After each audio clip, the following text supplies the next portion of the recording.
आज आपण बघतोय शेतीमध्ये बरेच तंत्रज्ञान डेव्हलप झाले. रात्री अपरात्री वन्य प्राण्यांची भीती, साप विंचूंची भीती याच्यापासून कसं आपल्याला बचावता येतील, किंवा आपल्याला कंटाळा आलाय शेताकडे जाऊन पाण्याचे मोटर चालू करायचा, किंवा या काळात सुद्धा लोक अजून 3-3, 4-4 किलोमीटर चालत जाऊन मोटर पाण्याचे चालू करून मग शेताला पाणी देतात. तर ह्या सगळ्या प्रॉब्लेम्सला एक सोल्युशन मिळाले आणि ते सोल्युशन आहे ऑटो कट स्विच जो आहे किंवा ऑटो स्टार्ट स्विच आहे. त्या संदर्भामध्ये आपण आता जाणून घेणार आहोत आणि काय काय सोयी आहेत जेणेकरून लोकांना फायदा होऊ शकेल आणि त्या फायद्याचा प्रत्येक शेतकरी कशा पद्धतीनं फायदा घेऊ शकेल हे आपण आता बघणार आहोत. त्याच्यासाठी मी तानाजी पाटील साहेबांना विनंती करतो की त्यांनी इथे या. नमस्कार पाटील साहेब. नमस्कार साहेब. नमस्कार. नमस्कार. मला आता ह्या तुम्ही बसवलेल्या आणि आतापर्यंत तुम्ही जे काही काम करत आहात ह्या टेक्नॉलॉजी संदर्भातली, तर ह्याची सविस्तर माहिती द्या जेणेकरून आपल्या सगळ्या शेतकऱ्यांना याची माहिती मिळेल. नमस्कार, माझं नाव तानाजी पाटील आहे. मी खिंडेरोडे तालुका राधानगरी इथला रहिवासी आहे. मी सध्या वरुण या कंपनीचा डीलर म्हणून काम करत आहे. वरुण ही डेव्हलप कंपनी आपल्यासाठी एक आविष्कार घेऊन आलेली आहे. जसं की आपल्याला मोटर चालू करायची आहे, मोटर बंद करायची आहे, मोटर कंट्रोल करायची आहे, थोडा वेळ आपल्याला पाणी द्यायचं आहे, थोडा वेळ बंद करायचं आहे. या कंडिशनला त्यांनी एक वॉटर कंट्रोलर एक प्रॉडक्ट तयार केलेला आहे, की आपल्या भाषेत बोलायचं झालं तर तो ऑटो आहे. आता ह्या ऑटोची खासियत काय आहे, की ऑटो हा रिमोटद्वारे ऑन ऑफ होतोय. ह्या रिमोटची नेटवर्क जी आहे, की जो आपला ऑटो आहे हा स्वतः नेटवर्क तयार करतोय. त्याला कोणतंही सिम कार्डची रिचार्जची गरज नाही किंवा कुठलंही दुसरं नेटवर्क घ्यायची गरज नाही. स्वतःचं नेटवर्क हा स्वतः तयार करत असल्यामुळं त्याला कुठलाही रिचार्ज नाही आहे. त्याचं रिमोट हे साधारण 3 किलोमीटर काम करते. आता या रिमोटचं नेटवर्क इतकं चांगलं आहे, की मी एक कस्टमरला कंपनीचं 3 किलोमीटर जरी नेटवर्क असलं तर मी 4-4 किलोमीटरवरनं मोटर चालू करून दिलेली आहे. ऑटोची 3 मॉडेल आहेत, S1, S2 आणि S3. S1मध्ये काय आहे, की S1मध्ये ऑटो मॅन्युअल आहे, रिमोट आहे. त्याचं रिमोट नेटवर्क 3 किलोमीटर आहे. S2मध्ये काय आहे, तुम्हाला सिम कार्ड टाकून आणि ऑटो मॅन्युअल असं 3 फंक्शन त्या S2 मॉडेलमध्ये आहे. आपल्याला सिम कार्डचा रिचार्ज मारून त्या सिम कार्ड त्यामध्ये इन्सर्ट करायचं आहे आणि आपल्याला पाहिजे तसं आपल्याला शेड्यूल लावता येते. त्यामध्ये आपल्या मोटर किती अँपिअर करंट घेते ते आपल्याला त्यामध्ये समजतंय. आपली मोटर किती दिवस चालू ठेवायची आहे ते सुद्धा त्याच्यामध्ये सेटिंग करता येते. भरपूर त्याच्या ॲप्लिकेशनमध्ये जसं की त्या कंपनीचं ॲप्लिकेशन घेऊन त्या ॲप्लिकेशन मार्फत आपल्याला मोटर कंट्रोल करता येते. S3मध्ये काय आहे, की त्या S3 मॉडेलसोबत रिमोटसुद्धा येतो आणि आपल्याला सिमसुद्धा त्याच्यामध्ये इन्सर्ट करता येते आणि प्लस आपल्याला त्याला ऑटो मॅन्युअल पण आहे. ऑटो मॅन्युअलसुद्धा असल्यामुळे आपल्याला मोटर कंटिन्यू चालू ठेवायची आहे तर कंटिन्यू चालू ठेवता येते. त्याच्यामध्ये सिलेक्टर स्विच आहे. हा सिलेक्टर स्विच आहे तो MN मॉडेलला ठेवला की आपल्याला मोटर आपल्या स्टार्ट बटनवरून सुद्धा चालू करता येते आणि रिमोटवरून सुद्धा आपल्याला चालू करता येत असते. त्याच्यामध्ये 1 तास आपल्याला मोटर चालू ठेवायची आहे तर 1 तासवर सुद्धा चालू ठेवता येते. 2 तास चालू करायचे आहे तर 2 तास कंटिन्यू चालू ठेवता येते. ऑटो सिस्टीममध्ये ती मोटर चालू बंद होते. 4मध्ये करायचं 4मध्ये 4 तास करता येते, 6 तास करता येते आपल्याला मोटर चालू. आता एन फंक्शन जे आहे ते ऑटो आहे. हा या एन फंक्शनला आपला सिलेक्टर स्विच ठेवला की मोटर चालू, लाईट आली की चालू होणार, लाईट गेली की बंद होणार. आणि SN फंक्शन जे आहे ते कंपनीचं अपग्रेड फंक्शन आहे, की भविष्यात समजा आपल्या मोटरला व्हॉल आले किंवा एखादा सेन्सर आला तर त्या सेन्सरवर मोटर आपली कंपनी मोटर कंट्रोल करणार आहे. हे पहिलं पुढचं अपग्रेडेशन कंपनीने ठेवलेलं आहे. आता मी मोटर चालू करण्यासाठी याच्यासाठी हिरवं बटन आहे, मोटर बंद करण्यासाठी याच्यावर तांबडं बटन आहे आणि आपल्या मोटरचा स्टेटस जर आपल्याला कळायचा असेल तर याच्यामध्ये निळं बटन आहे. यामध्ये एक LED आहे. या LED मध्ये 7 ते 8 प्रकारचं कलर लागतात. त्या प्रत्येक कलरला कंपनीनं एक काम दिलेलं आहे.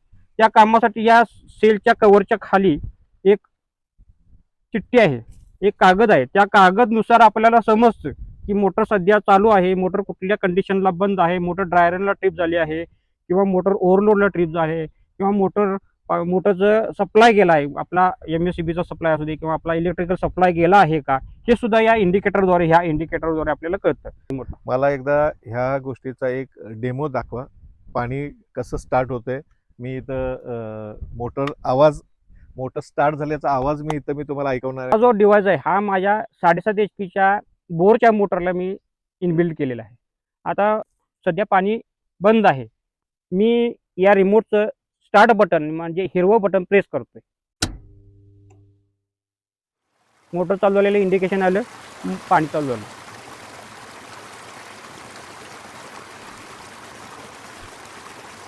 आता आपल्याला मोटर बंद करायची आहे.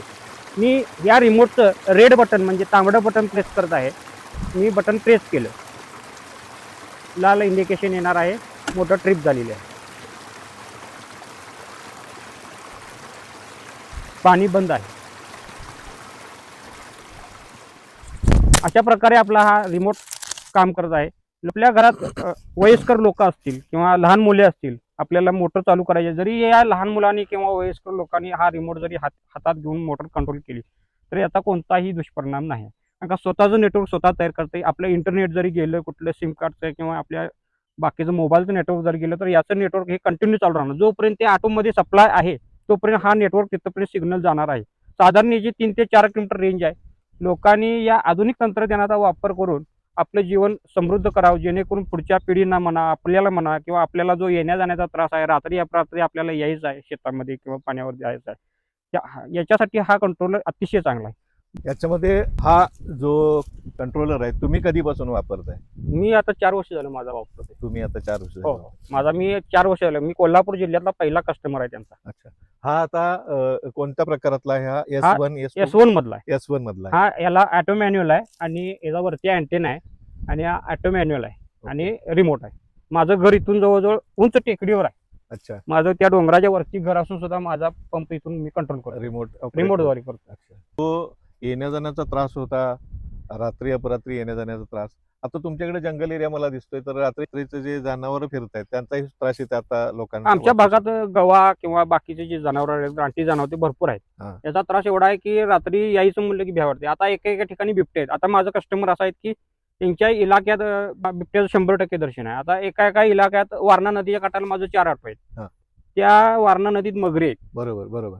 मग रात्री अपरात्री त्या जीव आपला धोक्यात घालून जाण्याची काही गरज नाही. कारण का टेक्नॉलॉजी आता पुढे गेलेली आहे, फास्ट आहे. बरोबर. त्यामुळे लोकांनी या नवीन टेक्नॉलॉजीचा वापर करून आपलं जीवन किंवा आपला जीव चांगला ठेवावा किंवा आपण सेफ्टी राहावं, ही माझी अपेक्षा आहे. माझे आतापर्यंत जवळजवळ एक 35 कस्टमर आहेत. त्यातलं सिंगल फेज मोटर वापरणारे 5-7 कस्टमर आहेत, जे घरगुती वापरासाठी घेतात किंवा आपल्या व्यवसायासाठी. घरगुती वापरामध्ये कशा पद्धतीने यूज होतो याचा? घरगुती वापरासाठी आपली 1 HP च्या वरची जर मोटर असेल तर आपला 100% आपला हा डिव्हाइस बसतो करतो. हे कुठं वापरू शकतो याचं टोटल सगळं? आपल्याला शेतीसाठी तर 100% बेनिफिट आहेच. आपल्याला घरगुती वापरासाठी तर 100% अतिशय आवश्यक असणारं बेनिफिट आहे. तसेच आपण हॉटेल व्यवसाय करतोय, सर्व्हिसिंग सेंटरचा व्यवसाय करतोय, हॉस्पिटल करतोय किंवा एखाद्या आपल्या नर्सरी आहे किंवा पेट्रोल पंपासाठी पाणी पुरवठा आपल्याला करायचा आहे किंवा एखाद्या रेस्टॉरंटला किंवा एखाद्या आता नवीन जे आपले रिसॉर्ट वगैरे झालेले आहे तिथं पाण्याची सोय करायची आहे. अशा ठिकाणी आपला हा डिव्हाइस अतिशय चांगलं काम करणार आहे. कारण का हा सिंगल फेज मध्ये सुद्धा काम करतो आणि 3 फेज मध्ये पण काम करतो आणि सोलर पंपाला सुद्धा हा काम करतो. हे किती कपॅसिटी पासून किती कपॅसिटीच्या मोटरवरती काम करतं? हे साधारण याची कॅपॅसिटी किती आहे? 1 HP मोटर पासून ते 75 HP च्या मोटर पर्यंत आपला हा डिव्हाइस 100% बसतो. तुम्ही आतापर्यंत मगाशी सांगितलं की 35 वर तुमचे कस्टमर आहेत, तर त्यांचा फीडबॅक काय आहे? असा लोकांचा फीडबॅक आपल्या ऑटोसाठी चांगला आहे. आता लोक म्हणले आम्हाला एवढा खर्च होता, तो आपल्याला आणि येण्या जाण्याचा जो त्रास होता तो सतत चांगला आहे. आणि प्लस कंपनीनं या ऑटोमध्ये एक 5 प्रोटेक्शन आपल्या मोटरसाठी दिलेली आहे. त्याच्यामध्ये सिंगल फेज आहे, ड्रायरन आहे, ओव्हर करंट आहे, ओव्हरलोड आहे, फेज सिक्वेन्स तुमचा चेंज झाला, मोटर उलटी फिरते त्यावेळी सुद्धा आपला ऑटो बंद ठेवतो, मोटरला कुठलाही प्रॉब्लेम येत नाही. प्रत्येक कस्टमरच्या गरजेनुसार कस्टमर चॉईस करू शकतोय. बरोबर. आता कंपनीनं नवीन अपग्रेडेशन आणलेलं आहे की आता कंपनीनं डिस्प्लेचा ऑटो लॉन्च केला आहे ह्या 15 दिवसात. आता कंपनीला ह्याच्यापेक्षा स्टँडर्ड आपल्याला नवीन ऑटो पाहायला मिळणार आहे. तरी लोकांनी या ऑटोचा किंवा या आपल्या नवीन आविष्काराचा वापर करून आपली शेती आपली सुख समृद्ध करावी हीच अपेक्षा आहे. धन्यवाद.